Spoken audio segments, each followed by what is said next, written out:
hadis. Kitab hadis itu macam-macam. Ini di muqaddimah kita sampaikan bahwa kitab hadis yang kita baca ini adalah kitab hadis hukum. Sebab riwayat hadis itu kata para ulama mencakup beberapa bidang. Ada bidang akidah, al-aqaid. Ada kitab hadisnya. Hadis khusus tentang akidah-akidah ada dikarang sama para ulama. Kemudian tentang masalah sunan atau hukum-hukum. Kemudian tentang sejarah asyar. Kemudian hadis tentang manaqib, biografi.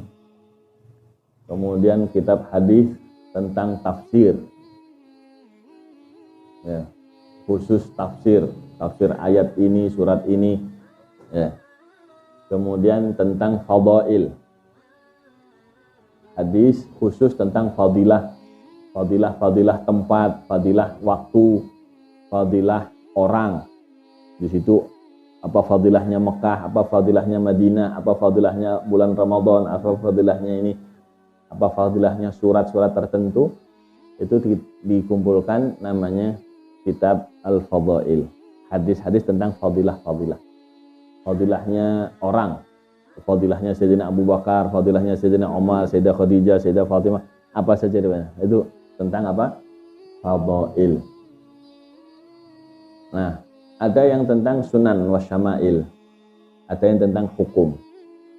Nah, itu semua para ulama di abad ketiga, keempat mulai mengklasifikasikan, memisahkan sendiri-sendiri. Ya, sampailah di zaman muallif Imam Ibn Hajar Al-Asqalani 773 sampai 852, beliau mengarang kitab hadis tentang hukum. Ya, namanya Bulughul Maram min Adillatil Ahkam. Kitab Bulughul Maram. Bulughul Maram mencapai cita-cita. Artinya bulugh ini nyampe. Ya. Baligh itu orang yang sudah nyampe. Jadi kalau siapa itu sudah balik, itu sudah nyampe. Nyampe kemana ini? Oh, berarti ada batasannya kan? Nah, baligh itu batasan. Dalam fikih ada 3 tanda. Ya, di Safinah ada. Ya. Kalau sudah haid atau keluar air mani atau mimpi basah, atau kalau enggak genep umur 15 tahun hijriyah. Masalahnya orang tua ini enggak tahu anaknya umur hijriyahnya berapa. Nah, ini Imam Ibnu Hajar mengarang kitab hadis. Dari sekian banyak hadis beliau milih hukum-hukum saja. Gitu. Oh, apa bedanya? Iya, beda nanti. Ya. Contoh nama Sahih Bukhari. Nama Sahih Bukhari itu aslinya Al-Jami' As-Sahih. Kenapa disebut Al-Jami'? Al-Jami' ini yang mengumpulkan. Karena di Sahih Bukhari ada 97 kitab, itu mengumpulkan semua jenis hadis. Semua jenis tema hadis tadi. Ada tema akidah, ada tema tafsir, ada tema hukum, sunan, syama'il. Ya. Nah, kalau di sini kitab hadis, ya jangan cari tentang fadilah, nggak ada. Jangan cari tentang tafsir, nggak ada. Gitu ya. Nanti ada lagi kitab hadis namanya As-Sunan. Nah, ini kitab hadis yang disusun berdasarkan bab-bab dalam fikih. Disebutnya Sunan. Sunan Tirmidzi, Sunan Nasai. Sunan Tirmidzi cari bab akidah, ya nggak ada. Nggak ada Kitabul Iman, ini nggak ada. Ya. Terus ada Muwatta'at, kitab hadis yang disebut Muwatta'. Bagaimana itu sistematikanya? Ada lagi disebut Mu'jam, ada disebut Musnad, beda-beda lagi sistematikanya.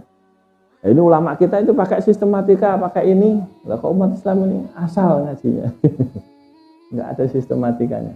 Nah, sekarang kita ngaji. Nah, tahun kemarin kita baca Bukhari. Wah, kegedean itu. Ya, miring-miring kita. Ya, cari yang kecil lah. Di kitab Bulughul Maram ini dikarang sama Muhammad bin Hajar itu untuk anaknya. Jadi setelah beliau nikah pertama, kedua, ketiga, keempat kok belum dapat anak laki gitu ceritanya. Dulu Kiai Abbas sudah yang cerita. Nah, sekarang ada di Muqaddimah kitab Bulughul Maram yang cetakan belum masuk ke Indonesia, yang ada tahqiq dari Syekh Mahir Yasin Al-Fahl. Yang di tahqiq itu Syekh Mahir itu menceritakan biografinya. Ini kitab dikarang untuk anak-anak. Jadi Bulughul Maram itu beliau mencapai cita-cita, alhamdulillah anak laki rek moga-moga jadi ahli hadis gitu loh. Nah, supaya jadi ahli hadis berarti latihannya kan harus ngerti ilmu riwayat dan dirayah. Nah, jadi di sini kitab ini untuk kasih gambaran ini jadi dari segi riwayat kualitasnya top. Dari segi ilmu dirayah banyak istilah mustalah hadis ngumpul di sini. Jadi siap-siap puyeng. Nah, nanti lebih banyak kita titik beratkan ke masalah fikih dan ilmu dirayahnya. Karena zaman kita ini banyak orang yang ngoprek-ngoprek hadisnya sahih kagak, yang gitu-gitu deh. Ada dalilnya, gitu deh. Ini perlu dikupas tuntas ini. Ya. Kok nanyain hadis sahih itu loh. Nah, nanti tak kasih contohnya. Untuk menentukan sahih itu ribetnya minta ampun. Harus ngoprek punya kita. Lah kita punya kitab aja kagak kok. Lah ngapain tanya sahih?